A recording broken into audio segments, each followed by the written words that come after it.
duha ka mga butang, duha ka mga panghitabo para kanako ang nagsumada sa atong mga pagbasa karong adlaw. Adlawng Huwebes, nining ikalima nga simana sa panahon sa Kwaresma. Sa unang pagbasa gikan sa basahon sa Henesis, ang Ginoo nagpadayag sa iyang kaugalingon unya ngadto sa iyang pinili o tinawag nga si Abraham. Iyang giusab ang pangalan gikan sa Abram ngadto sa Abraham, no? So karon ang imong ngalan dili na Abram kundi Abraham na. Ug maghimo ako kasabutan tali kanimo ug kanako.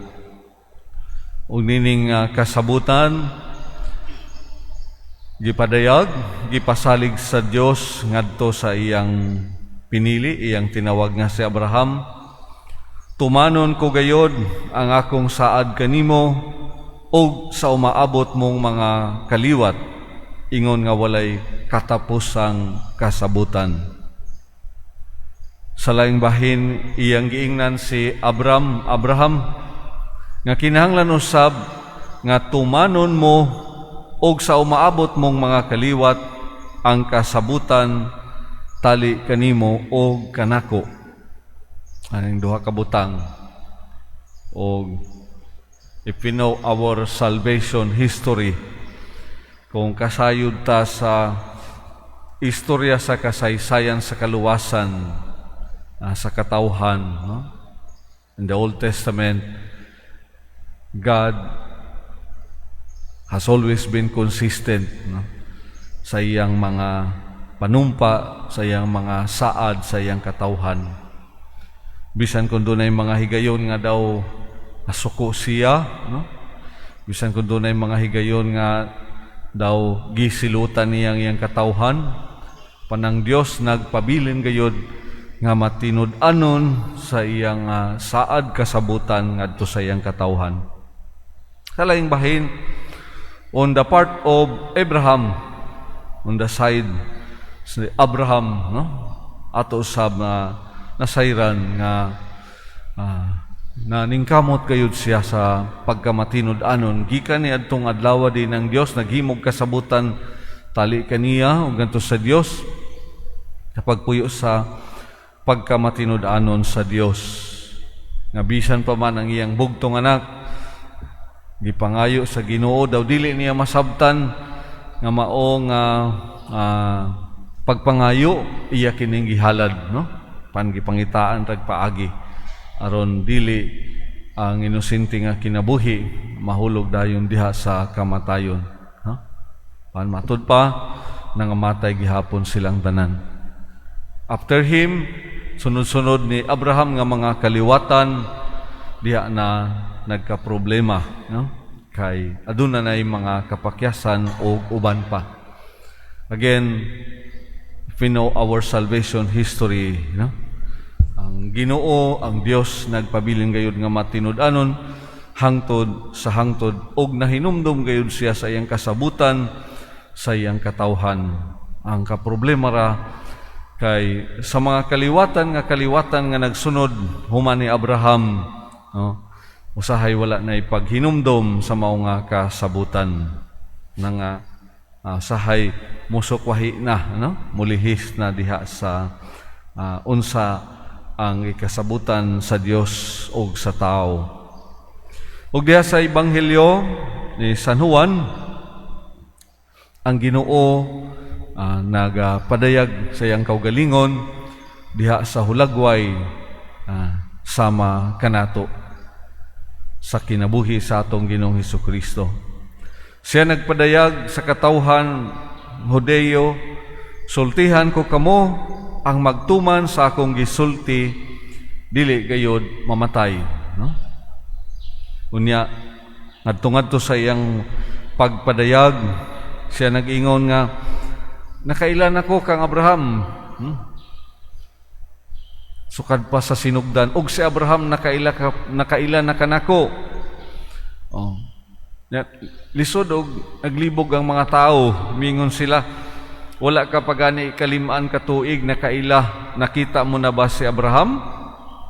Wala pa kay 50 ang edad, bata pa man kayo ka, nagsulti na ka, mahitungod sa among katigulangan nga si Abraham og sa mga propeta. Apan tulog karon kayo ang mga pulong sa atong Ginoo. Sa iyang pagingon, sultihan ko kamo, wala pa gani mataw si Abraham, ako mauna.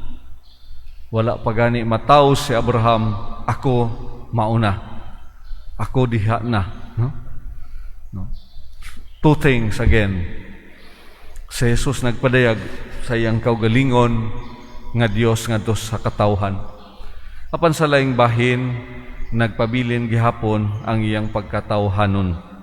Kay matud pa sa Ebanghelyo ni San Juan, sa dihang ang mga tao namunit og bato aron siya batuon, mitago si Jesus og mibiya sa templo.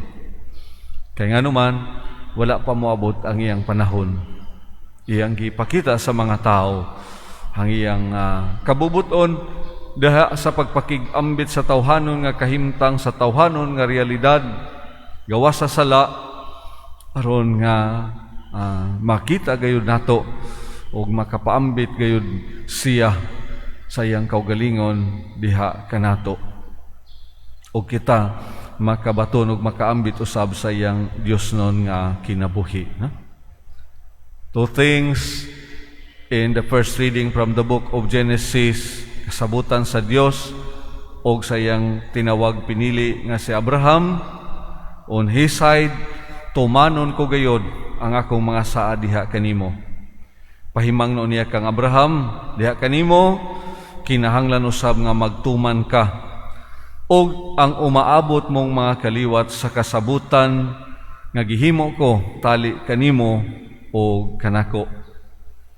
Two things in the Gospel of St. John sa pagpadayag sa atong Ginoong Hesukristo sa iyang kaugalingon as God and man. Bisan Dios, wala nakuhai ang iyang pagka-Dios sa iyang pagsulod sa kahimtang nga tawhanon. Sa iyang pagsulod sa kahimtang nga tawhanon, wala gayud nakuhaan, wala gayud nakulangan ang iyang kinabuhi nga Dios nun, diin siya gikan. Kay lagi matud pa niya, sukad sa sinugdan, ako mauna. Hangtod karon og sa umaabot ang Dios gayod. Apan ang tao, no, asa man kaha siya mo paingon kun siya mahikalimot sa kasabutan, kun ang tao mahikalimot sa pag-ila sa Dios. Kung ang tao mahikalimot diha sa iyang mga tulubagon, tahas o mga responsibilidad isik anak sa Dios. No? Sometimes, sa atong makanunayon nga pagampo sa amahan namo, sa atong makanunayon nga pagtubag diha sa tawag sa atong pagka-Kristiyanos, diha sa atong pagka-binunyagan, nagpakita kini sa atong mga tinguha, diha sa pagkamatinumanon o pagka-mahinom dumanon diha sa mga saad kasabutan sa Dios o tali kanato. Apan, usahay, dunay mga higayon nga ang atong mga memories, no? Usahay, yan ang panahon karon, usahay dili na magsilbi, no? After some time, we forgot our baptismal promises. We forgot to stand up for the truth.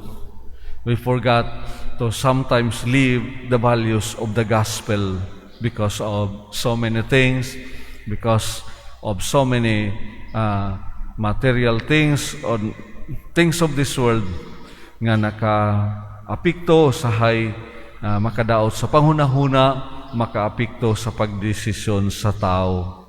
Sa atong makanunayong panaw, pagpamalandong, pagpangandam, ngadto na sa Semana Santa, no?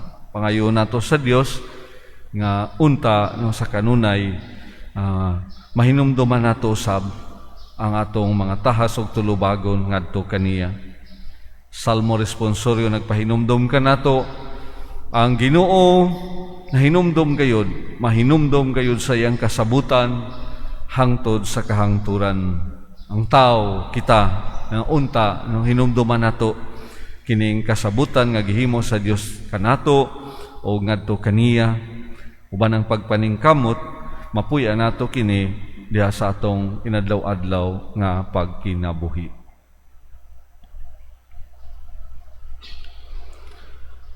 Manindog palihog. Ang Ginoo